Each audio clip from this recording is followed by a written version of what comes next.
Hello नमस्कार दोस्तों, स्वागत है आपका आपके अपने चैनल होमलैंड एकेडमी पे।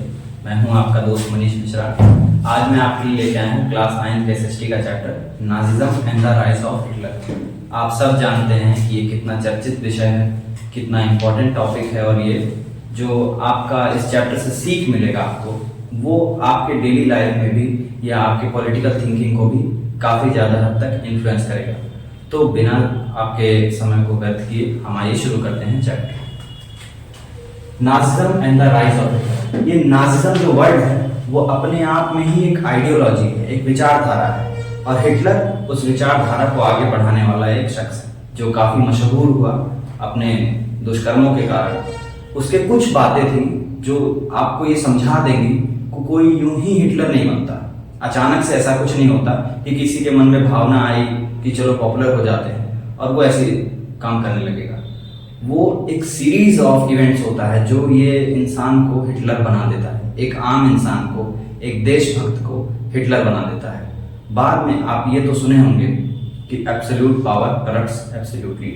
जैसे ही आपके इंसान के हाथ में पावर आते जाती है, उसका नेचर अपने आप चेंज होते जाता है। कई बार और ऐसा देखा गया है कि पावर जो है वो इंसान को हैवान में बदल देती है, और यही हैवानियत का चर्चा हम इस चैप्टर में करेंगे कि क्यों ये शुरू हुआ, क्या चीजें थी जो इसका कारण बनी, और क्यों आखिर कैसे करके ये सारी चीजें अंत पे आई। क्योंकि सूरज कितना भी ताप पे चढ़े वो शाम को ढल ही जाता है। तो आइए हम शुरू करते हैं। ये चैप्टर जब शुरू होता है तो कहानी बताई जाती है 11 साल के बच्चे की, जिसका नाम है हेलमुट। वो लेटे लेटे अपने बिस्तर से अपने माँ बाप की बातें सुन रहा था। वो सुनता है कि उसके पिताजी कह रहे हैं कि क्या वो समय आ गया है कि हम अपने आप को गोली मार लें या पूरे परिवार को लेके एक साथ सुसाइड कर लें। अब आप सोचिए कि 11 साल का बच्चा जब ऐसा सुनेगा उसके दिमाग में कैसी खलबली मची होगी। अगले दिन होता क्या है, उनके पिताजी अपनी फैमिली को लेके जंगलों की तरफ जाते हैं, एक अच्छा क्वालिटी टाइम स्पेंड करते हैं और बाद में अपने आप को गोली मार देते हैं। अगले दिन यूनिफॉर्म से उनकी मतलब जो खून के छींटे लगी उनका यूनिफॉर्म बरामद होता है, उनकी लाश मिलती है कि उन्होंने अपने आप को गोली मार लिया है। वो दृश्य कभी भी हेलमुट के दिमाग से गया ही नहीं। हेलमुट समझ ही नहीं पा रहा था कि आखिर में ये कैसे क्या हुआ, कि क्यों ऐसा मतलब हमारे पिताजी ने ऐसा डिसीजन क्यों लिया और पूरे परिवार को साथ में एक साथ सुसाइड करने की बातें क्यों कर रहे थे। ये सब उसको ट्रबल कर रही है, और ये हम भी जब चैप्टर को पढ़ना शुरू करते हैं तो हमें भी ट्रबल करती है कि कैसे ऐसी शुरुआत क्यों। तो हम देखिए, बहुत कम लोगों ने नाजिज्म वगैरह की आइडियोलॉजीज के बारे में जाना होगा, कुछ लोग हिटलर के बारे में भी जानते हैं, लेकिन क्या है वो, किस तरीके से एक आम आदमी हिटलर बना, किस तरीके से विचारधारा लोगों के बीच में इतनी पॉपुलर हुई। देखिए, अगर इतना सपोर्ट ना होता तो ऐसे बहुत सी विचारधाराएं आज भी समाज में हैं, लेकिन वो पनप नहीं पाती हैं क्योंकि उनको पॉपुलर सपोर्ट नहीं है, लोगों का जनमत नहीं है। अगर जनमत मिला तो वो जनमत मिलने का कारण क्या था, लोग खड़े खड़े कर तमाशा देख रहे थे इस मतलब भयानक जनसंहार का, नरसंहार का। तो ये क्यों देख रहे थे, क्या सिचुएशन थी, कितने मजबूर थे वो लोग। तो हम जब शुरू करते हैं तो पहले हम ये जानते हैं कि एक विश्व युद्ध हुआ था। विश्व युद्ध हुआ था और विश्व युद्ध में कुछ देश थे जो शुरू में इस तरीके से भिड़े, उनको लगा कि पहले के लोगों का ये मानना था कि जंग से उनको जो शोहरत मिलती, नाम मिलता है, जंग में शहीद सिपाहियों का नमन किया जाता है, और जंग से उन्हें शॉर्ट टर्म में, कम समय में ज़्यादा फायदा हो जाता है। आप राजा को मार दिए, राजा की पूरी टेरिटरी, उसका पूरा एम्पायर आपका हो गया। तो ये जो विचारधारा रखने वाले लोग थे, वो मोनार्की सिस्टम से जो आगे बढ़ते हुए लोग आ रहे थे, वो इसी तरीके से इस वर्ल्ड वॉर में कूदे। जो पहला वर्ल्ड वॉर था 1914 में, वो जर्मन एम्पायर लड़ा था। जर्मन एम्पायर था, साथ में उसके जो सेंट्रल पावर थे जैसे ऑटोमन एम्पायर वगैरह, और वो लड़े किसके खिलाफ थे, एलाइड पावर्स के। एलाइड पावर्स में आपका इंग्लैंड था, फ्रांस था, और बाद में अमेरिका भी जुड़ गया था। तो ये जो एलाइड पावर्स और एक्सिस पावर्स के बीच में जो जंग हुई थी 1914 में, वो अंत हुई जाके खत्म हुआ 1918 में। उसमें हुआ ये था कि जर्मनी हार गया था, जो जर्मन एम्पायर था वो हार गया था, और जर्मन एम्पायर के हारने के बाद जो जीती हुई सेना थी एलाइड पावर्स की, उसने सारा दोष जो है, सारा दोष डाल दिया जर्मनी पे कि जर्मनी ने ये युद्ध शुरू किया था और जर्मनी को ही सारा इसका जो भुगतान है वो करना होगा। इसी कारण से जो जर्मन का मतलब जो ट्रीटी साइन हुआ वॉर के बाद, उसको ट्रीटी ऑफ वर्साइलिस से बोलते हैं, उसमें एक अच्छा खासा रेपरेशन जो है वो जर्मनी से मांगा गया कि सारे जो आपके नुकसान हुए हैं एलाइड पावर्स के, उसकी सबकी भरपाई अकेले जर्मनी करेगा। और आइए इस चैप्टर में हम देखते हैं, सबसे पहला हेडिंग में जो मिलता है बर्थ ऑफ वीमार रिपब्लिक। वीमार कहाँ है? वीमार आपका इसी जर्मनी को बोला जाता है। वीमार कॉन्स्टिट्यूशन यानी जर्मन कॉन्स्टिट्यूशन हम लोग आज भी पढ़ते हैं अपने पॉलिटिकल साइंस की किताबों में। तो वीमार रिपब्लिक का शुरुआत कहाँ से हुआ? पहले तो जर्मन एम्पायर हुआ करता था जिसमें राजाशाही था, लेकिन युद्ध के बाद जब जर्मनी हारा तो उसी के बाद कई सारे चेंजेस हुए, जिसमें से एक ऐसा महत्वपूर्ण चेंज था कि वहाँ से मोनार्की खत्म हो गई और जो रिपब्लिक था वो स्थापित हुआ। मतलब लोग वोटिंग के द्वारा चुन के गए वहाँ पे और उन्होंने वीमार रिपब्लिक फॉर्म किया। वो वोटिंग भी आप समझ लीजिए कि यूनिवर्सल एडल्ट फ्रेंचाइजी पे था, सब लोगों ने वोट किया था, इवन महिलाओं ने भी उसमें वोट किया था। लेकिन जब ये वीमार रिपब्लिक बना तो आप ये समझिए कि ऐसा मत ये दिमाग में आना चाहिए आपके कि डेमोक्रेसी आ गई, पब्लिक में खुशी की लहर दौड़ गई, अब तो पब्लिक अपना डिसीजन ले रही है, अपना लीडर चुन रही है। ऐसा कोई सिचुएशन नहीं था, क्योंकि उनके पेट पे भी लात पड़ा था। आप याद करिए, जब ट्रीटी ऑफ वर्साइलिस का सारा लगभग 6 बिलियन यूरोस का डेट मांगा गया जर्मनी से। जर्मनी का लगभग 10% पॉपुलेशन उसमें वॉर में खत्म हो गया था।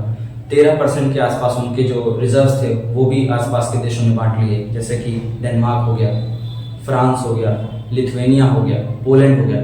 ये जर्मनी से नोच नोच के उसके रिसोर्सेज सबने छीन लिए। जर्मनी उस समय हारा हुआ था, कमजोर था, और उसी के कारण जर्मनी पे ये ट्रीटी जो है वो एलाइड पावर्स ने इम्पोज की। इसके कारण जर्मनी की जो सेना थी उसको भी डिसबैंड कर दिया गया, जर्मनी को पूरा पूरा डीमिलिटराइज कर दिया गया, उसके सारे रिसोर्सेज, उसका कोल फील्ड सब कुछ छीन लिया गया उससे। अब जर्मनी के इस मतलब भयानक डरावने हालात पे अब कोई रिपब्लिक का जश्न क्यों मनाएगा? कोई इस बात पे खुश क्यों होगा कि हमें तो अब वोटिंग का अधिकार मिल गया?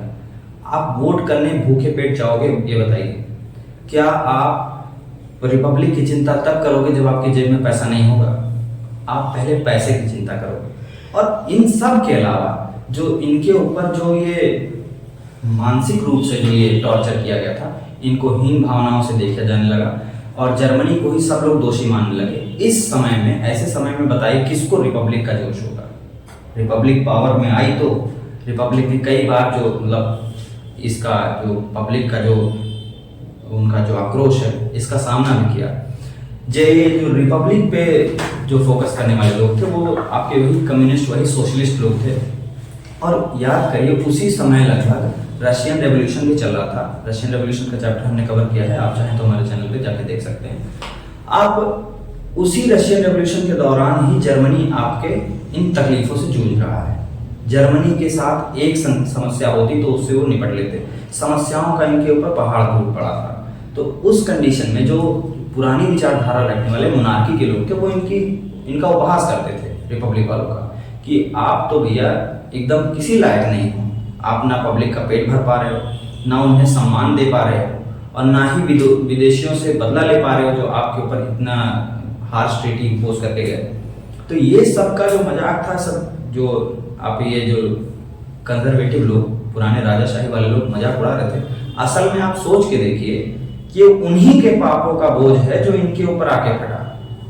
लड़ाई किसने, वर्ल्ड वॉर किसने शुरू किया था? वर्ल्ड वॉर शुरू करने के समय पे जो इनके यहाँ पे गवर्नमेंट थी वो तो मोनार्की ही थी, वो हार गई और उसके हार का बिल फट गया रिपब्लिक के ऊपर। तो रिपब्लिक काफी ज्यादा परेशान थी। अगले टॉपिक में हम पढ़ते हैं the effects of war. War की वजह से क्या हुआ? वॉर की वजह से इनके ऊपर बहुत ज्यादा दिक्कतें आई। वॉर की वजह से पूरे यूरोप पे दिक्कतें आई। यूरोप जो पहले एक समय पे क्रेडिटर हुआ करता था, लोगों को लोन बांटता था, अब वो इस हालत में आ गया कि उसको लोन मांगना पड़ रहा है, क्योंकि वॉर के दौरान इतना खर्चा हो गया, इतनी जानें चली गई। उन्होंने इस चीज का अनुमान नहीं लगाया था कि ऐसा कुछ हो जाएगा। उन्हें लगा था कि हम शॉर्ट टर्म में गेन्स ले लेंगे और अपना टेरिटरी बढ़ जाएगा, हमारे लिए तो ऐश ही ऐश है। लेकिन ऐसा हुआ नहीं। उनका अच्छा खासा नुकसान हुआ, जान और माल दोनों का नुकसान हुआ।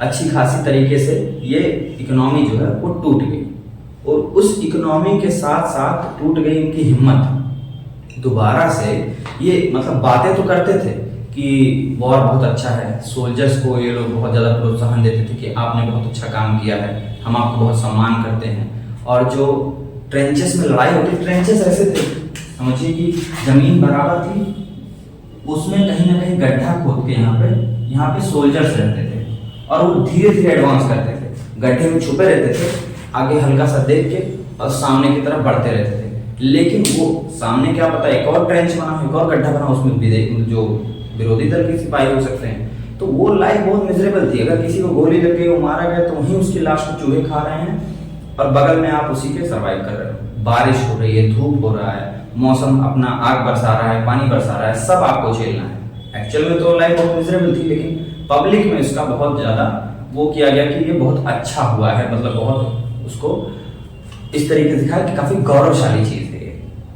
तो जो इफेक्ट्स ऑफ वॉर थे वो एक तरीके से नहीं थे, कई तरीके के नुकसान थे। बहुत सारा व्यापार नष्ट हुआ, बहुत सारे लोग, इंडस्ट्रीज जो थी वो बंद हो गई, लगभग 40% का जो इंडस्ट्रियल प्रोडक्शन था वो घट गया, लोग बेरोजगार हो गए, सड़कों पे आ गए। और इस तरीके से जब जर्मनी पे यही सारी चीजें, जो उनके ऊपर जो वॉर के समय कर्ज लिया था, उसका रिपरेशन भी इनसे, मतलब इनका इंटरेस्ट उनसे वसूला जाता था। 1923 के लगभग जर्मनी ने ये जो कर्जा है उसका भरपाई करने से मना कर दिया कि अब हमारे पास पैसा नहीं, हम नहीं भर पाएंगे। तो फ्रांस ने क्या किया, उनके गोल्ड रिजर्व्स, जो जर्मनी के गोल्ड था, उसके ऊपर हाथ डालना चालू कर दिया, उस गोल्ड को लेने लगे। और जब जर्मनी ने फाइनली इसके लिए रिटेलिएट किया और चाहा कि खुद की करेंसी छाप लेंगे, मतलब अपना नोट छाप लेंगे, तो नोट छापते गए। लेकिन उससे होता क्या है, जब आप मार्केट में एक्सेस मतलब लिक्विडिटी ला देते हो, ज्यादा मात्रा में नोट छाप दोगे, तो नोट से आपको जो वस्तुएं खरीदनी, वस्तुएं तो मार्केट में सीमित हैं। अब अगर सबके पास 1-1 लाख रुपए हैं और मिठाई 1 किलो है, तो उसको खरीदने के लिए बताइए आपको कितना दाम देना होगा। एक तरीके से वहां पे बोली लगने लगेगी, ऑप्शन होने लगेगा कि हम 10,000 देते हैं हमको, क्योंकि पैसे तो आपको 1 लाख है, खाने के लिए मिठाई मतलब 1 ही किलो है। तो ऐसे में होता क्या है, इन्फ्लेशन आता है, महंगाई आती है। और जर्मनी के केस में हुआ क्या, हाइपर इन्फ्लेशन आ गया। लोग ठेला ठेला भर के पैसा ले जाते थे एक टुकड़ा, एक मतलब पैकेट ब्रेड खरीदने के लिए। ये जो तस्वीरें थी अखबार में भी छपती थी और इसका काफी हद तक लोगों को मतलब इसे देख के काफी अनईज मतलब फील करते थे कि इतनी तकलीफ कैसे। फिर पॉलिटिकल रेडिकलिज्म के बारे में बात करते हैं। इस समय पे जब इस हालत में जर्मनी है, तो वहां पे डेमोक्रेसी का ढोल बजाने वाला कोई नहीं है। सब लोग ये चाहते थे कि हमें एक ऐसा लीडर मिले जो हमें इस तकलीफ से बाहर मिले, इस तकलीफ से बाहर निकाल लेगा, तो बाकी सारी व्यवस्थाएं हम कर लेंगे, पहले पेट भरो तब उसके बाद हम सारी बातें करेंगे। तो यही कारण था कि जो जर्मन थे वो डेमोक्रेसी को धीरे धीरे उतना लाइक नहीं करते थे, और वो जो नया तरीका जो रशिया वगैरह में पॉपुलर हुआ था डिक्टेटरशिप का, उसके तरफ उनका झुकाव ज्यादा था। और इस इकोनॉमिक क्राइसिस के दौरान समझिए जो हाइपर इन्फ्लेशन ये फेस कर रहे थे, इनको बस कुछ भी चाहिए था जिससे वो बाहर निकल जाए। हालांकि इसमें इनकी मदद की थी अमेरिका ने। अमेरिका सामने आया, उन्होंने बेल आउट पैकेजेस दिए अमेरिका ने, उनको कुछ ऐसा लोन दिया सस्ता जिससे वो धीरे धीरे उनकी हालत सुधर सके, और सुधरी भी।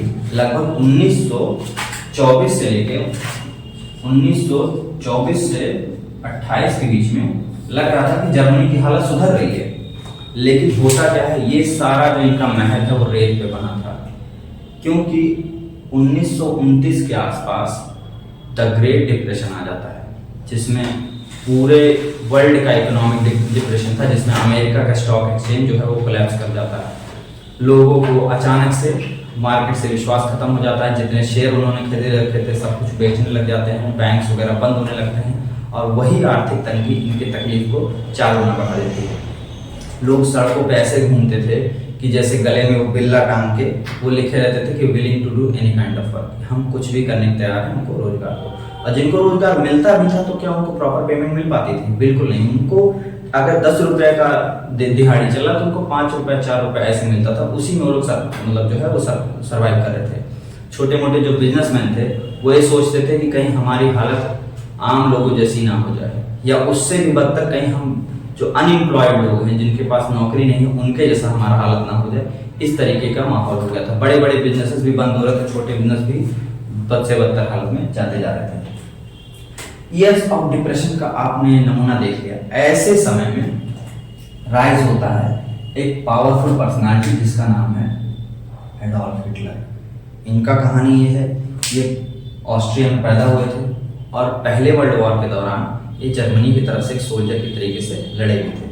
मैसेंजर का काम करते थे, काफ़ी बहादुरी का इन्होंने मतलब परिचय दिया था, इसकी वजह से इनको अवार्ड वगैरह भी मिला था। लेकिन जब पहला वर्ल्ड वॉर हारे तब हिटलर काफ़ी घबरा गया और उसके भी बाद जब वो ट्रीटी ऑफ वर्साइल्स होता है जिसमें इतना हार्श ट्रीटी जर्मनी के ऊपर इम्पोज किया जाता है, तब ये बेहद नाराज हो गया।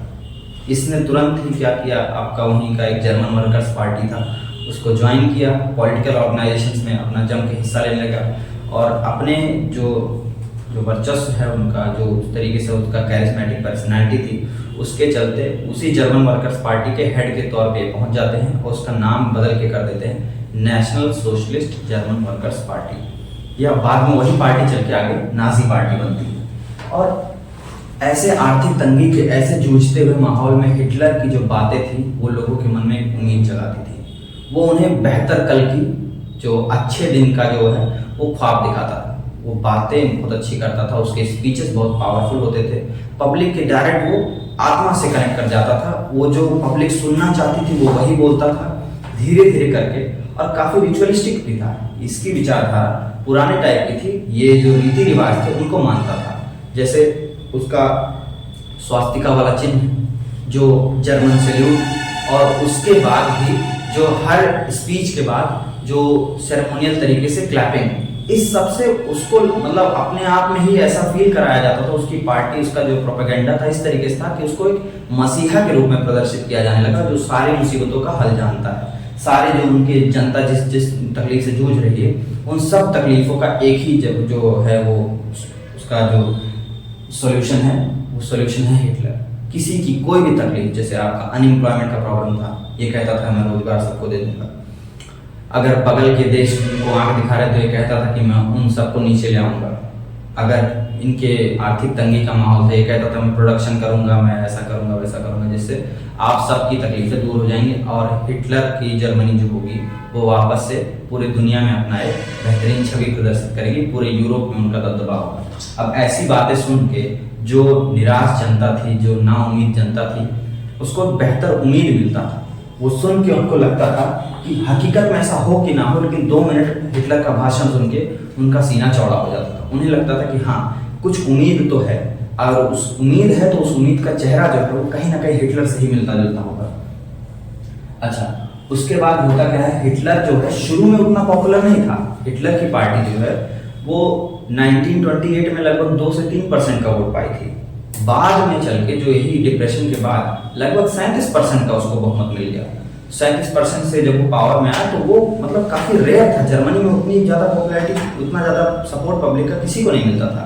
और एक तो इनका कॉन्स्टिट्यूशन ऐसा था कि कॉन्स्टिट्यूशन में इनके पास 2-4 डिफेक्ट थे। पहला डिफेक्ट ये था कि इनको प्रोपोर्शनल रिप्रेजेंटेशन वाला माहौल था, जिसमें किसी को ढंग से बहुमत ही नहीं मिलती थी। इस वजह से उनको गठबंधन की सरकार चलानी पड़ती थी। अब गठबंधन की सरकार में आप काम करना बहुत मुश्किल है। एक पार्टी कहे कि हम ये बदलाव करेंगे, दूसरी कहे कि नहीं ऐसा नहीं ऐसा करेंगे। इस चक्कर में हमेशा बहसबाजी होती रहती है, कोई नतीजा नहीं निकल पाता है। और दूसरा कारण था इनका आर्टिकल नंबर 48। आर्टिकल नंबर 48 कहीं ना कहीं इमरजेंसी के प्रावधान वगैरह है, जिसमें ये कहता है कि जैसे ही नेशनल इमरजेंसी जैसा माहौल होता है तो सारा जो नेशन का है पावर वो एकोमोडेट होके आ जाएगा प्रेसिडेंट के हाथ में, और पब्लिक के जितने भी राइट्स हैं, जो अधिकार हैं, वो सब खत्म हो जाएंगे, सस्पेंड हो जाएंगे। जब तक आपातकालीन माहौल खत्म नहीं होता तब तक वो राइट्स सस्पेंडेड ही रहेंगे। उसी का फायदा उठा के हिटलर पावर में आते हैं। हम पढ़ते हैं द डिस्ट्रक्शन ऑफ डेमोक्रेसी, किस तरीके से डेमोक्रेसी की धज्जियां उड़ाएंगे, किस तरीके से उसको खत्म किया गया। लगभग इनको हिंडनबर्ग जो उस समय के प्रेसिडेंट थे वो हिटलर को चांसलर का पोजीशन मतलब वो प्रोवाइड करते हैं, जो कैबिनेट में सबसे ऊंची पोजीशन थी। हिटलर को जब चांसलर बनाया गया तो उसको एक इनॉर्मस अमाउंट में पावर मिल गया। उसी पावर का ये यूज करते हुए कहीं एनवायरमेंट के जो पार्लियामेंट था उसी में एक मिस्टीरियस सी आग लगती है। वो आग कौन लगाया ये आज तक किसी को नहीं पता, और हम और आप गेस तो कर ही सकते हैं। वो आग लगी, आग लगने के कारण आपातकाल घोषित हो गया। आपातकाल घोषित होते ही हिटलर ने सारी पावर, जो सबके राइट्स वगैरह थे, सबके अधिकार थे, बोलने का अधिकार, घूमने का अधिकार या आवाज उठाने का अधिकार, आपका मीडिया या जो भी चैनल है, सब कुछ सरकार के है, सब कुछ खत्म। और अब बात चलेगी सिर्फ और सिर्फ किसकी, हिटलर की। हिटलर के हाथ में है सारा पावर, अब वो उसको जैसे चाहे वैसे यूज करे। उसी फायर की वजह से इमरजेंसी लगी, और उसी के बाद धीरे धीरे करके, फरवरी की बात है जब इमरजेंसी लगती है, और आपका मार्च अप्रैल आते आते एक टोटल जो मेन चेंज था वो ऐसा हुआ कि इसने डिक्टेटरशिप घोषित कर दिया कि अब से ये डिक्टेटर बन के रहेंगे और सारा पावर इन्हीं के कंट्रोल में होगा। और बाद में जब इनके हाथ में सारा पावर आ गया तो ऐसा किए वो कि पब्लिक में कुछ अपना दबदबा बनाने के लिए, पब्लिक को कंट्रोल करने के लिए वो कुछ चेंजेस करते हैं। सबसे पहले जो इनके विरोधी थे कम्युनिस्ट, उनको टारगेट करना चालू किया। कम्युनिस्ट जहाँ भी दिखते थे उनको पकड़ पकड़ के धीरे से उनको हिरासत में लिया जाता था और धीरे से उनको गैस चैम्बर भेज दिया जाता था, कंसंट्रेशन कैंप, जहाँ उनका खात्मा कर दिया जाता था। वो अपने दोस्तों को चुन चुन के एक एक करके मारना चालू कर दिया, जो जो उसके खिलाफ आवाज उठाते थे उनको मार दिया। और पब्लिक में भी स्पेशल पुलिस वगैरह का व्यवस्था कर दिया, जो रेड डाल सकते हैं, किसी से भी सवाल पूछ सकते हैं, किसी को भी हिरासत में ले सकते हैं। मतलब जो नॉर्मल पुलिस इनकी हरे वर्दी में घूमती थी वो तो थी ही, उसके अलावा स्पेशल पुलिस वगैरह भी इन्होंने लागू कर दिया। वो स्पेशल पुलिस इनको इतना ज़्यादा पावर देती थी कि इनका हर एक गुट पे नज़र होता था, हर पॉपुलेशन के एक एक टुकड़े पे ये अपना नज़र रखते थे, कहाँ कौन क्या कर रहा है, किसको कब पकड़ना है, किसको कब एग्जीक्यूट करना है, सब इनके हाथ में आ गया था। अच्छा, जब इन्होंने अपना पूरा कंट्रोल स्थापित किया, उस समय को अगर कंपैरिजन करिए तो सबसे ज़्यादा जो डेंजरस, सबसे ज़्यादा डेडली जो गवर्नमेंट थी वो यही मानी जाएगी। उतना कंट्रोल करके कोई गवर्नमेंट राज नहीं करती जितना इन्होंने किया था। फिर हम बात करते हैं रिकंस्ट्रक्शन की। रिकंस्ट्रक्शन माने जो तबाही हो चुकी थी उसको वापस से बनाना।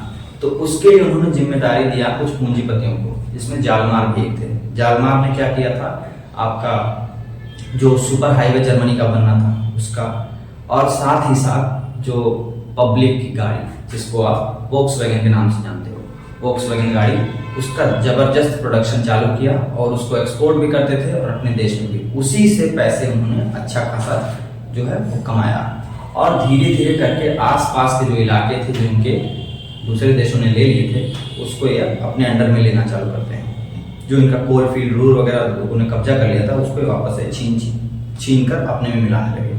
ऑस्ट्रिया वगैरह से इन्होंने जो है वो संधि करके उसको अपने राज्य में मिला लिया, अपने जर्मनी में मिला लिया, और वही one people one nation one rule one ruler ये सब वाला कॉन्सेप्ट लाने लगे। और धीरे धीरे करके पूरा जो रिकंस्ट्रक्शन का प्रोसेस है इसी तरीके से इन्होंने अपना कंटिन्यू किया। अब जब इनकी पावर एक चरम पे आ चुकी तो मैंने आपको बताया था कि हिटलर काफ़ी रिचुअलिस्टिक आदमी था, काफ़ी ज़्यादा उसकी विचारधाराएं जो थी वो पुराने ख्यालों से जुड़ी हुई थी। उसी में एक था द नाजी वर्ल्ड व्यू, जिसमें हम बात करेंगे नाजिज्म की। नाजिज्म कोई शब्द नहीं है जिसको आप ऐसे ही बोल दे रहे हो कि ये कोई लोग हैं, कोई पार्टी है। नाजिज्म एक विचारधारा है, और उस विचारधारा के मतलब जो मानने वाले लोग थे उन्होंने क्या किया है, किस हद तक उन्होंने काम किया है, इसको आप समझेंगे ऐसे कि एक उन्होंने जो नॉर्डिक वाला जो देश है, जैसे आपका नॉर्वे है, डेनमार्क है, स्वीडन है, उस सब इलाकों को नॉर्डिक कंट्रीज बुलाता है। वहाँ के जो आर्यंस थे उन्हीं को ये फॉलो करता, तो उन्हीं को मानता। जैसे जो जिनके सुनहरे गोल्डन बाल होते थे, ब्लॉन्ड हेयर्स, आंखें जो नीली होती थी, गोरे गोरे होते थे लंबे, उसी को ये बोलता था कि यही सबसे प्योर। और ये रेस वाला कॉन्सेप्ट जो था वो कहीं ना कहीं चार्ल्स डार्विन और हर्बर्ट स्पेंसर से मिलता जाता था। हालांकि जब चार्ल्स डार्विन वगैरह थे उन्होंने ये बात कही थी कि वो नेचुरल प्रोसेस पे बिलीव करते थे। जो नेचुरल साइंटिस्ट थे वो ये मानते थे कि नेचर में किस तरीके से प्लांट्स और एनिमल्स धीरे धीरे करके आए। हर्बर्ट स्पेंसर ने भी आइडिया दिया था जो सर्वाइवल ऑफ द फिटेस्ट, कि जो सबसे फिट होगा, जो सबसे मजबूत होगा वही आगे रिप्रोड्यूस करेगा, उसी की जो पॉपुलेशन वो ग्रो करेगी, बाकी लोग खत्म हो जाएंगे, पेरिश हो जाएंगे। लेकिन कहीं भी डार्विन की थ्योरी में ये नहीं लिखा है कि इंसान ऐसा करेंगे, इंसान जो कमजोर है उसको मारेंगे। जो ये ह्यूमन इंटरवेंशन वाली बात है वो इनकी अपनी पकाई हुई खिचड़ी थी, कभी भी किसी साइंटिस्ट ने ऐसा आदेश नहीं दिया था। तो जो इनका मानना था कि जो नाजी लोग हैं वही सुपीरियर हैं, वही राज करेंगे, बाकी और सब लोग इंफीरियर हैं। और सबसे ज्यादा इंफीरियर ये मानता था ज्यूइश को। ज्यूस जो थे उनको मानता था कि सबसे नीचे वाली श्रेणी में आते हैं, और बाकी बीच में जैसे जो मल्टी कलर्ड लोग थे जिनकी कहीं स्किन डार्क है या आंखें ब्लैक हैं, हेयर्स ब्लैक हैं, उस तरीके से वो बीच में रखता था। सबसे ऊपर जो है वो नाजी वाले ही थे। और नाजी के चक्कर में इन्होंने ऐसा किया था कि जब जो नाजी वाले लोग हैं उनको एक अलग सुपीरियरिटी देता था, और बाकियों को कहता था जो जैसे जो नाजी नहीं है या नाजी में ही जो लोग अपाहिज हैं, क्रिपल्ड हैं, उनको भी कहता था कि इनको भी जीने का कोई अधिकार नहीं, ये अनडिजायरेबल लोग हैं, इनकी हमें जरूरत नहीं है, इनको धीरे धीरे करके समाज से हमें खत्म कर देना है, इन्हें एनाहिलेट कर देना है। फिर बात करते हैं द रेडिकल यूटोपिया, जिसके चक्कर में जो नाजी वाले जो लोग थे उन्होंने गैर नाजियों के साथ क्या किया उसको आप देखिए कि पहले तो हिटलर ने नाजी वाले लोगों को मार्क करना चालू कर दिया कि नाजी है सुपीरियर है, और ये जो गैर नाजी लोग हैं जो नाजी नहीं हैं उनको मार्क करने लगे अलग से। अब उनको हम पहले ये बोले कि तुम हमारे बीच में सिटीजन के तौर पे नहीं रह सकते, मतलब जो सम्मान तुम्हारा हमारा बराबर नहीं होगा, पब्लिक कभी इक्वल नहीं है, वो अनइक्वल है, सोशल उस लेवल पे उसको बांटता था। जो सबसे सुपीरियर है उन्हीं को जो सम्मान मिलना चाहिए वो मिलना चाहिए, बाकी लोगों को नहीं। दूसरे स्टेप पे कहते हैं कि तुम्हें अब सिटीजन ही नहीं, तुम्हें हमारे बीच में रहने की भी इजाजत नहीं, तुम अलग से रहो।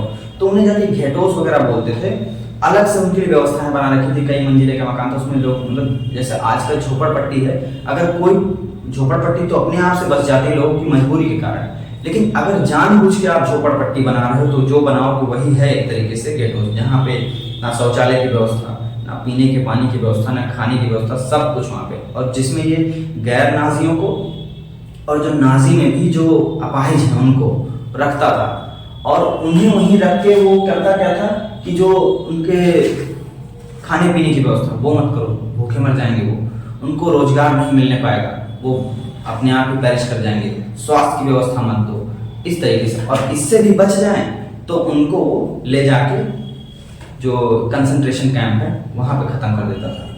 और जैसे ही जब एक तरफ जब ये हिटलर अपने पावर की सुप्रीम पे पहुंच रहे थे, 1940 के लगभग की बात है, आप समझिए कि वर्ल्ड वॉर जो सेकंड था वो भी ऐसे ही चालू हुआ। ये मानते थे कि जो नाजी उनको रहने के लिए भी जगह चाहिए, जो नाजी वो इकट्ठा हो रहे हैं उनको रहने के लिए बेहतर जगह चाहिए, तो आसपास के जो इलाके हैं उनको कब्जा कर लो, वहाँ पे नाजी लोग को बसा दो, नाजी लोग रहेंगे अपना वहाँ पे जो है खेती बाड़ी करेंगे, वहाँ पे बिजनेस व्यापार करेंगे और वहाँ के लोग को भगा दो। और ये एक्सपेरिमेंट सबसे पहले चालू हुआ था पोलैंड के ऊपर। पोलैंड को इन्होंने कब्जा किया और पोलैंड के ऊपर ही इन्होंने पहला एक्सपेरिमेंट किया, मतलब पोलैंड के लोगों को वहाँ से भगाया और वहाँ पे जमीन को कब्जा करके उनके रहने लगे। अब पोलैंड के जो लोग थे अक्सर या तो भाग गए, और पोलैंड में भी जो जर्मनी में जो आर्यन जैसे दिखने वाले जो बच्चे थे उनको जबरदस्ती उनके माँ बाप से छीन लिया जाता था और उन्हें रेशियल डॉक्टर्स के पास भेजा था, जो रेस मतलब नाम मतलब पहचानने में माहिर थे कि ये जर्मन आर्यन रेस का है कि नहीं है। अगर है आर्यन रेस का तो किसी न किसी जर्मन फैमिली के साथ रहेगा, और अगर नहीं है तो उनको आप जानते हैं कंसंट्रेशन कैंप भेज दिया जाएगा। और इस तरीके से धीरे धीरे करके जो है वो बातें बढ़ते बढ़ते ऐसे लेवल पे आ गई कि एक तरफ तो वर्ल्ड वॉर चल रहा है, वहां पे सेनाएं मार रही हैं दूसरे को, और एक तरफ घर में ये ऐसा काम कर रहे हैं जिसमें ये एक एक करके सीक्वेंसली जो आर्यनाइजेशन कर रहे हैं पॉपुलेशन का, जिसमें आर्यन लोग को इतनी सुपीरियरिटी और गैर आर्यन को, खासकर जूस को वो गैर मतलब अच्छे हद तक तंग करते थे। और ये समझिए कि जूस से अलग से दुश्मनी इसलिए भी थी क्योंकि जो जीसस क्राइस्ट थे उनको मारने के जब बात आती है तो उसमें कुछ जूइश नाम आ जाता है कि जूइश लोगों ने ही जो जीसस क्राइस्ट की हत्या कराई थी, तो इसकी वजह से भी वो अलग से उन पे उसकी खुन्नस थी।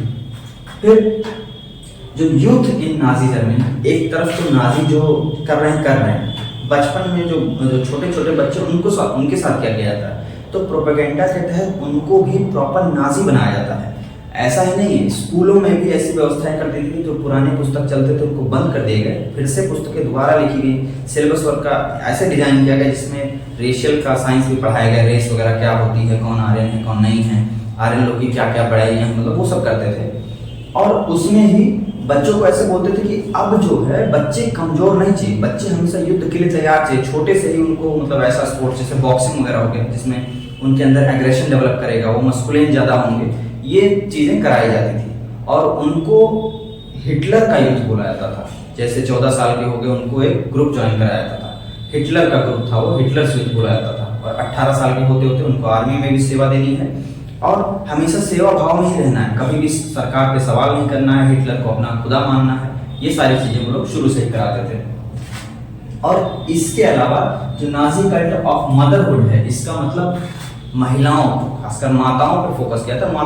महिलाओं को ये कहा गया था कि जो मर्द है उनका काम तो है लड़ना भिड़ना, परिवार का देखभाल करना, महिलाओं का काम ये नहीं है, महिलाओं का काम पॉलिटिक्स नहीं है, महिलाओं का काम है कि घर पे परिवार का ध्यान रखें, बच्चों के अंदर अच्छा संस्कार था। हिटलर कहता था कि जो मदर्स हैं जर्मनी में, नाजी मदर्स हैं, वो बहुत सुप्रीम रोल प्ले करेंगी और उन्हीं के ऊपर, क्योंकि बच्चे का जो मतलब पहला टीचर होता है उसकी माँ होती है। अगर उसकी माँ ही उसको सिखाएंगी तो आगे चल के वो नेचुरली ही एक नाजी बनेगा। उसकी आइडियोलॉजी वही रहेगी जो बचपन में उसके अंदर इनकलकेट कर दी जाएगी।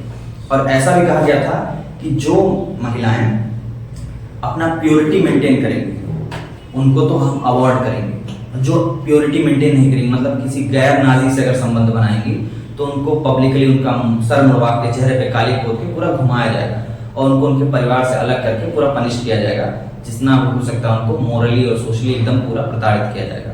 और जो महिलाएं अच्छी मतलब नाजी बनेंगी और ज़्यादा नाजी बच्चे पैदा करेंगे उनको अवार्ड भी मिलेगा। जैसे 4 अगर बच्चे पैदा करती हैं नाजी तो उनको ब्रॉन्ज मेडल मिलेगा, अगर 6 नाजी बच्चे पैदा करेंगे तो उनको सिल्वर मेडल मिलेगा, 8 बच्चे या उससे ज़्यादा पैदा करेंगे तो उनको गोल्ड मेडल मिलेगा। और साथ साथ ऐसा ही नहीं केवल मेडल, आपको थिएटर जाओगे तो भी वहाँ डिस्काउंट मिलेगा, शॉपिंग वगैरह पे जाओगे वहाँ भी डिस्काउंट मिलेगा, पब्लिक में आप पे सम्मान रहेगा। तो सोचिए कि क्या इस तरीके से ये एक प्रोपेगेंडा फैला रहा है। इनका जो आर्ट ऑफ प्रोपेगेंडा की बात करिए तो ये सीक्वेंशियल था। एक तरफ ये बातें कर रहे थे बड़ी बड़ी विचारधाराओं की कि ऐसे सुपीरियर बनेंगे, ऐसे करेंगे, और पीछे पीछे हत्याएं कर रहे थे। लेकिन न्यूज में क्या ये हत्या लिखी जा रही थी? नहीं, हत्या नहीं लिखी जाती। उनमें ये दिखाया जा रहा था कि हम तो क्लीनिंग कर रहे हैं और फाइनल सॉल्यूशन टाइप के शब्द यूज किया जाता है कि इसका फाइनल सॉल्यूशन किया जा रहा है न्यूज का। या जो अपाहिज थे उनको मारने के लिए वो वर्ड यूज करते थे यूथनेशिया कर रहे हैं हम। और जो बच्चों को ले जाके जो मतलब कंसंट्रेशन कैंप में डाल रहे थे, गैस चैम्बर वगैरह से उनको जहर दे के जो जहर सुंघा के मार रहे थे, उसका लिखने का जो तरीका था उसको लिखते थे कि ये क्लीनिंग वो है, डिसइंफेक्शन कर रहे हैं मतलब। और जिस कमरे में उनको भेजते थे वहाँ पे फेक शावर्स लगे होते थे कि ये पानी गिरेगा, यहाँ नहाएंगे, प्योर हो जाएंगे, साफ। ऐसा कुछ नहीं था। उस शावर से जहरीली गैस निकलती थी और दम घुट जाता था, सारे के सारे लोग वहीं पे मारे जाते थे। ये उनका पोलैंड में किया जा रहा है एक्सपेरिमेंट था, ठीक है। कंसंट्रेशन कैंप पोलैंड में था, सारा ये जो हत्या हो रहा था उसको ये पोलैंड में करता। और पूरा जो मीडिया था, मीडिया इनके कब्जे में था, मीडिया कुछ नहीं बोल रहा था। जो उसमें उनका बड़ाई ही किया रहा था कि हिटलर बहुत अच्छा काम कर रहा है, देश को काफी आगे ले जा रहा है, विदेश में उसका डंका बज रहा है, पूरे यूरोप पे उनका दबदबा हो गया है। ये सारी बातें जो है वो हिटलर के लिए बराबर कही जाती थी और ऐसा बोला जाता था कि कुछ भी गलत नहीं है, सब कुछ सही है। उनको देखा जाता था कि एनिमीज हैं जो ज्यूस वगैरह थे, उनको ऐसे पब्लिकली जो बैनर लगते थे ये वो कि ये ऐसे दिखेंगे जर्मन जो नाजी होंगे, सुनहरे बाल होंगे, नीली आंखें होंगी, गोरे होंगे, लंबे होंगे। और जो बाकी लोग थे ऐसे कि जो जूस वगैरह उनको ऐसे दाढ़ी होगी, वो लोग जूस लोग अच्छे नहीं हैं, वो लोग लेनदार हैं, उनका पेट निकला होगा, वो लोग काले काले बाल और ऐसे होंगे। हालांकि ऐसा नहीं था। एक्चुअल में अगर आप फर्क करने जाते तो बहुत कॉमन वो लोग जो जूस थे वो उनके साथ मिल के ऐसे रहते तो आप अलग से फर्क नहीं कर पाओगे कि कौन सा जूस है कौन सा जर्मन है। बट ये विचारधाराएं होती थी वो इतना ज़्यादा फैल जाती थी कि लोग जो जर्मन बगल जैसे मान लो मैं हूँ, मेरे बगल में जूस रहते तो मैं जाकर उनके घर पे मार्किंग बना दूंगा कि ये जूस का घर है, इनसे ऐसा करो, उनसे वैसा करो। तो आम लोगों में भी इसका बहुत ज़्यादा असर पड़ रहा था और ये कारण था कि आप समझिए जो ऑर्डिनरी पीपल का जो हाल था, पहले तो कुछ लोगों के अंदर ये विचारधारा घुस गई, वो हिटलर के बहकाव में आके लोगों को उसी तरीके से, उसी की हिटलर की नज़र से ही देखने लगे। अब बाकी लोग जो थे सबसे बड़ा गुनहगार आप उन्हें ही मानिए, क्योंकि वो लोग बैठे बैठे तमाशा देख रहे थे। वो लोग ना ही गलत के खिलाफ बोल रहे थे, ना ही आवाज उठा रहे थे और ना ही उनका साथ दे रहे। तो कहते चलो हो रहा है होने दो। उसी के जो उसमें लिखे गए मतलब एक पोएम जैसा, एक स्लोगन जैसा कि पहले हिटलर की सेना के लिए, पहले ये लोग कम्युनिस्ट लोग को मार रहे थे पकड़ के, तो मैंने कुछ नहीं बोला क्योंकि मैं कम्युनिस्ट नहीं था। फिर ये सोशलिस्ट और डेमोक्रेट्स पे हमला कर रहे थे, मैं कुछ नहीं बोला क्योंकि मैं सोशलिस्ट और डेमोक्रेट नहीं था। फिर ये जूस को पकड़ के मारने लगे, मैं नहीं बोला क्योंकि मैं भी जूस नहीं था। अब जब ये मुझे मारने आ रहे हैं तो मेरे तरफ से बोलने वाला कोई बचा ही नहीं, क्योंकि जब मैंने किसी के में नहीं बोला, सब लोग धीरे धीरे एक करके खत्म हो गए। तो अभी अगर मुझे खत्म करने आ रहा है तो मेरे साथ कौन खड़ा होगा जब कोई बचा ही नहीं। फिर जो आपका जो knowledge about the Holocaust, Holocaust कुछ और नहीं, इन्हीं का जो जनसंहार था, जो जेनोसाइड था, उसी को होलोकॉस्ट बोला जाता है। जो कंसंट्रेशन कैंप्स में रह रहे लोग थे वो कहते थे कि ये जो वॉर चल रही है वॉर के बाद मैं बस आधा घंटा जीना चाहता हूँ। आप सोचेंगे कि ऐसा क्यों कहेगा कोई, आधा घंटा जी के क्या मिलेगा? लेकिन नहीं, इनका मानना शायद ये था कि उस आधे घंटे में हम दुनिया को बता पाएंगे कि हम पे क्या बीती है, हमने क्या महसूस किया है, किस तरीके की तकलीफें, किस तरीके का आतंक हमने झेला है, वो ये बता पाएंगे। और वो ही हॉलोकास्ट के बारे में जैसे ही देखो, जब हिटलर को लग गया कि अभी हार जाएंगे, इनका सेना हार गया है और इनको सरेंडर करना पड़ जाएगा, ये फटाफट पेट्रोल बांटने लगे अपने लोगों में कि जितने भी दस्तावेज है सब कुछ जला दो, जितने भी कहीं भी सबूत मिल सकता है कि हमने क्या किया, कितना किया, वो सब कुछ जला दो। लेकिन आप सब कुछ नहीं जला सकते, कुछ ना कुछ देखिए, आप कितना भी गंदा कर लो वो पानी में तैर के ऊपर आ ही जाएगा। यही हाल था इनका भी, जो कहीं कहीं किसी के मेमोइर्स थे, किसी की डायरी थी, किसी और फॉरेनर्स का कोई आर्टिकल था, वो धीरे धीरे करके बरामद होने लगा। और बहुत लोग जो उस चैम्बर्स में रहते थे उन्होंने अपना जो दुख है वो लिख लिख के चिट्ठियों में, डायरियों में, और उसको दूध के डब्बों में या कहीं भी रख के जमीन में दफना दिया था, जिसको 1950s तक जाके धीरे धीरे मिला। और आज भी आप देखेंगे दुनिया के कई सारे कोनों में आज भी उसके अवशेष, उसकी जानकारी हमें मिलती जाती है। ये एक आदमी का काम नहीं है, इसके पीछे बहुत सारा, हमें इससे ये संदेश मिलता है कि जिन्होंने ये हरकत की है, जिन्होंने हरकत की है उनको तो हम बहुत ज़्यादा क्रिटिसाइज करेंगे, उनको तो हम दुनिया भर के उल्टा सीधे बातें कहेंगे। जिनके साथ ये हरकत हुई है, जो इस तकलीफ को झेले हैं, हम उनके साथ खड़े होते हैं, हम उनको सहानुभूति देते हैं, उनको ट्रिब्यूट देते हैं, उनको सम्मान देते हैं कि आपने इतना तकलीफ झेला है। और जो लोग खड़े रह के शांति से तमाशा देखते हैं कि जो पॉलिटिकल चेंजेस आपकी तरफ हो रही हैं उससे आपका कोई लेना देना नहीं है, ये तो दूसरों को परेशान कर रहे हैं, हमको तो ये कोई कोई कुछ नहीं कह रहा है, तो उनके लिए चेतावनी है कि जब तकलीफ आप दूसरों की नहीं, आप उसको, आपसे फर्क नहीं पड़ रहा है, आप देख रहे हो, कुछ नहीं कह रहे हो, तो एक दिन ये आपके साथ भी होगा और फिर कोई कुछ नहीं कहेगा, क्योंकि कोई कुछ कहने के लिए बचा ही नहीं होगा। कुछ भी, सब कुछ आप तबाही खड़ा होकर तमाशा देखते रहेंगे, तो फिर आपका भी तमाशा वही तरीके से बनेगा।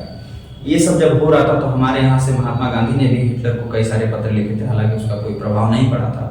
हिटलर एक ऐसा शख्स था जो अपनी ही जो गुमान में एकदम चूर था, उसको भी फाइनली यही करना पड़ा कि जो वो थे हिटलर, उनकी पूरी फैमिली और जो उनके प्रोपेगेंडा मिनिस्टर गोबल्स थे, उन सब ने भी यही किया था, परिवार समेत आत्महत्या ही की थी अंत में। तो जो भी आप देखते हैं, जो सीखते हैं, उससे कहीं ना कहीं संदेश है।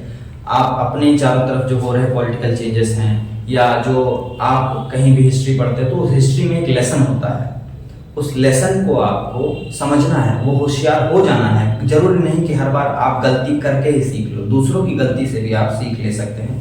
तो उम्मीद करता हूँ आपको ये चैप्टर पसंद आया होगा। काफ़ी इंपॉर्टेंट चैप्टर है, एक ही शॉट में हमने इसको ख़त्म किया है। इसको आप एक बार दो बार देख लेंगे तो ये चैप्टर आपको बाय हार्ट हो जाएगा। आप इसी के साथ मैं विदा लेना चाहूँगा।